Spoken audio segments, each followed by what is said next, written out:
All right, so today we're going to be talking about the 5 stars that are going to be coming in the first half of 3.6, which is going to be Nahida and Nilou. Now, this is quite odd for MiHoYo or HoYoverse to be adding the older 5 stars to the new version of the patch at the first start. Now, this has happened before, of course, but with the amount of value that these two characters have, it is going to make it hard for a lot of people to summon for Baizhu. And not only that, since Baizhu and Kaveh are going to be in the second half, you will have access to information regarding which characters are going to be coming out after them. So it might be a little hard to summon on Baizhu and Kaveh depending on how good they are, just because Nilou and Nahida are going to be coming out before them in the first half of the patch. Now, of course, we're going to be talking about both of them today and how strong both of them are in their own respective teams. And we're also going to be making some individual guides for Nahida, Nilou, Baizhu, Kaveh, and Ganyu whenever they get close to them coming out. So make sure to leave a sub and a like on the video if you're going to be enjoying that type of content. But other than that, let's get right back into the video. So of course we have our dancer, our performer of the Festival of Sub-Zerus, all that type of stuff.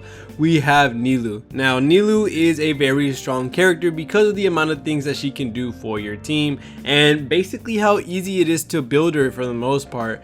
Nilou is part of a multitude of teams in different ways, and she can be played in different ways as well. Not only can she be played as a Hydro DPS, she can also be played as, of course, the Bountiful Core team, which is her main team. She can provide Hydro Aura, which is going to allow you to do Vaporize and Freeze type of compositions for other characters. So for other characters like Hu Tao, Ayaka, other Hydro characters with Dendro characters helping out with Bountiful Core, or you're going to be making, other teams with Xiangling, Kazuha, and have Nilou as the Hydro DPS. There are a lot of ways to play with Nilou and a lot of different crazy things you can do with her. Now her ult is a nice 2-part hit, so the first part hits for one amount of damage and then the other one hits for a second amount, and then her skill has 2 separate variations of how it's done. If you use just skills, it's going to make the Hydro Aura around you, and if you use the full attack string or use the skills and then end it with an attack, she will do a water slash after every single, I guess you could say, amount of hits. So this is really cool. I do think Nilou's a very unique character, and she also helps a lot with a lot of teams, providing that Hydro Aura to allow vaping and freezing very easily. Of course, if you're getting really close, for characters like Ganyu and stuff like that, if you're more farther away from the enemy, this is going to work as well as more for other characters like Ayaka, Hu Tao, Diluc, stuff like that. Of course, there are better options such as Yelan and Xingqiu, but Nilou is a really good option. For the most part, her team, or her best team, is going to be the Bountiful Core team. Now the only thing that sucks about this team in specific is the lack amount of, I could say, utility that a lot of these characters have, because you only are, I guess you could say, constrained to Hydro and Dendro, which is going to allow you to make the Bountiful Cores, and these hit for a good amount. They explode really quick, and they also have a good amount of AoE. So the team itself is amazing, but the thing is that when you're using the Bountiful Core team, you don't have access to animal units, you don't have access to shielding units at the moment, because Baizhu is going to be able to help with that. But not having the resources to group them up, you kind of have to wait till the enemies group up themselves or walk towards you. So that's the only thing that's annoying. Maybe in the future we get some type of cool Whirlpool Hydro unit which can pull everybody together, and maybe that will basically save and make Nilou's team even more broken. But again, Nilou is pretty easy when it comes to building her out. You just want straight HP, as much HP as you possibly can, and then some EM as well to make those Bountiful Cores hit a little bit harder. And of course, you're gonna use all HP type stuff. So like your artifacts are gonna be HP percentage based.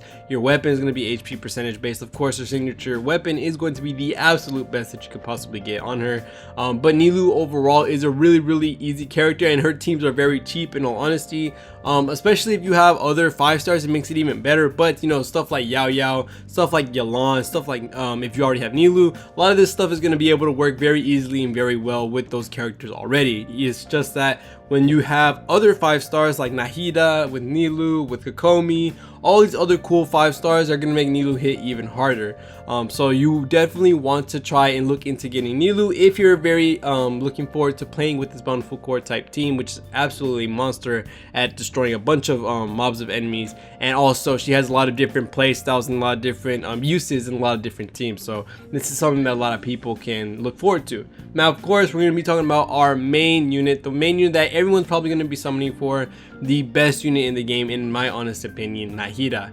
Nahida is absolutely broken. And this is something that not a lot of people can disagree with, because for the most part, she just has everything in her kit and everything that she could possibly need, and a lot of stuff that she could provide for the team. Not only does she have a very low skill cooldown for her Dendro application, she's able to do it to almost an infinite amount of enemies. They also get linked together and take the same amount of damage when Dendro reactions happen.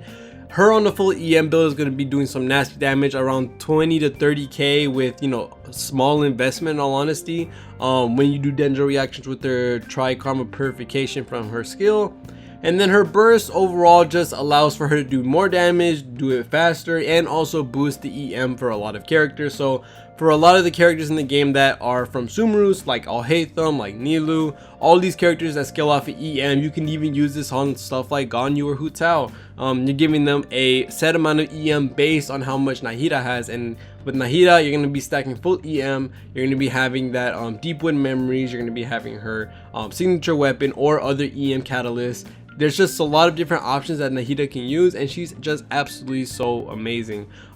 Her being able to apply infinite Dendro by far is one of the strongest things in the world, not only because you don't have to wait for her skill, basically because the skill outlasts the cooldown by a large margin, and not only that, her burst is really cheap too, which also provides so much utility as well. Dendro is just such a very strong element, especially with Hyper Bloom, with Burgeon, with Burning, with Dendro Core Making. All of these different reactions stem from Dendro, and that makes Nahida so strong with her infinite application, her EM sharing, which is going to boost so many of the other Dendro units, and also being able to provide, you know, that non-stop synergy for your team, and she doesn't have to be put out that much either way.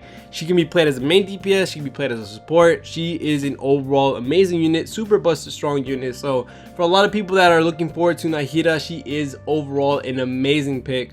I do think she is the most valued unit in this patch for sure, especially with other units that could come out in the future. Nahida can always be there, and Nahida has such a high usage rate in the Spiral Abyss, and it's easy to say why, because you're able to like get all these enemies with her skill, have them all take damage at the same time, have them all get hit for the same time, make reactions super easy to proc with, you know, other characters like maybe Sino, Alhaitham, Cookies, Ring, Yalwan's ult. There's so much that you can do with Nahida that is not even funny how strong she is, especially with all the, you know, versatility and the kits that you can make with her. It's just so strong. But other than that, that's pretty much it for this video. I know Nilou and Nahida are very exciting to be coming. It's just a bit odd that they're putting them in the first half, which is very a crazy tactic that Hoyoverse is doing, because it's going to make it a lot hard for people to summon for Baiju and Kave, and also make it harder for Baiju and Kave to get more summons, because you will be able to look at the stream for the next patch, which will show you what the next characters are going to be incoming. And with how many characters are missing at the moment that don't have a rerun, there's a lot of characters that might have a rerun very soon that you might want to summon on. So for the second half of the patch, you might want to wait, give it a second until you get to the next part of the stream. And for the first part, Nahida is very strong, and Nilou is very strong as well. So other than that, thank you guys so much for watching all to the end. See y'all in the next one, and peace.